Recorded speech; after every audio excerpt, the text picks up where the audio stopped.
এটা আমার বন্ধুর ভবিষ্যৎ এই যে এটা। হ্যালো গাইস, আসসালামু আলাইকুম। সবাই কেমন আছেন? আলহামদুলিল্লাহ আমি ভালো আছি। অনেক দিন পর তিন বন্ধু আইসা বললাম রেস্টুরেন্টে কিছু খাওয়ার জন্য।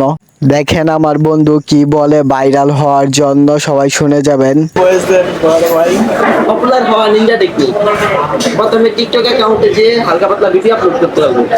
অর্থাৎ মোটামুটি ভাইরাল হওয়ার যাওয়ার পরে হঠাৎ একদিন লিঙ্ক আপলোড করতে হবে। ব্যবসা শুরু করবি বুঝছাস? আমাদের তো বউ নাই কি আমরা কিনবো? তোমরা আমাদের তো বউ নাই কি? এটা দেখবো না। মানাই তারে দিয়া আপনারা তো শুনলেনই কিভাবে ভাইরাল হওয়া যায়। আমার বন্ধু বলল আপনারা তাই করে। Always say job is a wrong idea, ব্যবসা ইজ রাইট আইডিয়া। আপনারা তাড়াতাড়ি বিয়ে শাদি কইরা ফেলান।